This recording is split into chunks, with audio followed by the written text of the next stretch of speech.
जैसे देश में जहां आस्था और परंपरा का गहरा संबंध केवल देवी देवताओं से ही नहीं बल्कि महापुरुषों से भी जुड़ा हुआ है, वहां सागर मध्य प्रदेश के देवरी नगर में एक ऐसा मंदिर मौजूद है जो अपने आप में अद्वितीय है।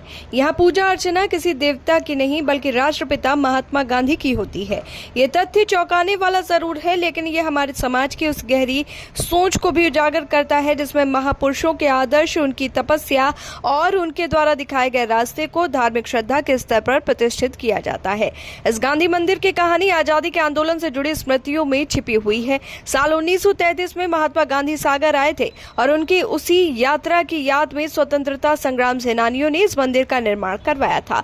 उस समय यहाँ उनकी प्रतिमा स्थापित की गई थी और पूजा पाठ का कार्यक्रम शुरू हुआ, किंतु विडंबना ये रही कि देखरेख के अभाव और असामाजिक तत्वों की वजह से गांधी जी की प्रतिमा खंडित कर दी गई। ये दृश्य शायद उन मूल्यों पर भी एक चोट थी जिन्हें गांधी जी ने अपने जीवन में सबसे ऊपर रखा था। कुछ सालों तक ये मंदिर उपेक्षित और खाली पड़ा रहा, लेकिन साल 2012 में इस मंदिर की किस्मत बदल दी। जब यहाँ दोबारा प्रतिमा स्थापित की गई तब लोगों में संशय था कि पहले जैसी स्थिति फिर से न हो जाए। उसी समय गांधी भक्त राजू दीक्षित ने संकल्प लिया कि जब तक वो जीवित रहेंगे इस मंदिर की सेवा और देखरेख स्वयं करेंगे। ये संकल्प महज शब्दों तक सीमित नहीं रहा, बल्कि आज 13 वर्षों से वो प्रतिदिन सुबह शाम मंदिर में उपस्थित होकर साफ सफाई से लेकर दिया बत्ती और आरती तक का कार्य करते हैं। उनके लिए सेवा ही जीवन का सबसे बड़ा धर्म बन चुकी है। राजू दीक्षित की साधना गांधी भक्ति का जीवंत प्रमाण है। अविवाहित जीवन जीते हुए उन्होंने परिवार की जिम्मेदारियों को पीछे छोड़ केवल गांधी जी की सेवा को ही अपना ध्येय बना लिया। उनके भाई उनके खर्च का वहन करते हैं और बदले में राजू अपने नगर और समाज को गांधीवाद की याद दिलाते रहते हैं। हर सुबह वो अकेले नगर में रघुपति राघव राजा राम का कीर्तन करते हुए निकलते हैं, मानो गांधी के सत्य और अहिंसा का संदेश लोगों को दोहराते हों। इस मंदिर की एक खास बात यह है कि यहाँ केवल गांधी जी की प्रतिमा ही नहीं बल्कि स्वतंत्रता संग्राम सेनानियों और अन्य महापुरुषों के चित्र भी लगाए गए हैं। जब भी किसी स्वतंत्रता सेनानी या महापुरुष की जयंती या पुण्यतिथि होती है, इस मंदिर में विशेष आयोजन किया जाता है। ये स्थान अब केवल श्रद्धा का ही नहीं बल्कि इतिहास और स्मृति का केंद्र बन चुका है। गांधी जयंती 2 अक्टूबर के दिन यहाँ का दृश्य बेहद खास होता है।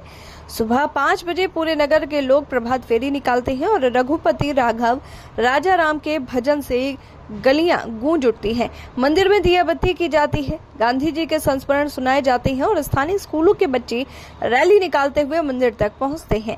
उनके नारों और कदम ताल से ये छोटा सा नगर गांधी के आदर्शों में डूब जाता है।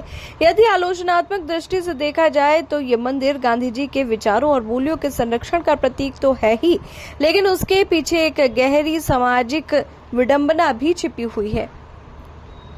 गांधी जी ने स्वयं कभी मूर्ति पूजा को महत्व नहीं दिया था, बल्कि वो तो जीवन में सत्य, अहिंसा और सरलता के प्रतीक बने। ऐसे में उनकी प्रतिमा को स्थापित कर नियमित पूजा करना कहीं न कहीं उस गांधीवाद से भिन्न लगता है जिन्हें उन्होंने जिया।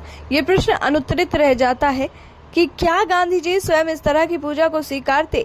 फिर भी इस प्रश्न से परे जाकर यदि इस परंपरा को देखा जाए तो ये मंदिर सागर के देवरी नगर के लिए प्रेरणा का केंद्र है। यहाँ गांधी जी केवल एक महापुरुष नहीं बल्कि एक जीवंत विश्वास का हिस्सा है। राजू दीक्षित जैसे गांधी भक्त ने अपने जीवन को इस विश्वास के हवाले कर दिया है और यही समर्पण इस मंदिर को जीवित रखे हुए है। ये मंदिर हमें ये सोचने पर मजबूर करता है कि किसी भी महापुरुष की पूजा केवल मूर्तियों और अनुष्ठानों में नहीं बल्कि उनके विचारों और सिद्धांतों के पालन में है। देवरी का गांधी मंदिर हमें ये भी सिखाता है कि समाज में अब भी ऐसे लोग मौजूद हैं जिनके लिए न तो दिखावा मायने रखता है और न ही व्यक्तिगत लाभ, बल्कि सेवा ही उनका जीवन बन जाती है। ये गांधीवाद का वास्तविक रूप है जिसे आज की पीढ़ी को समझना और अपनाना चाहिए।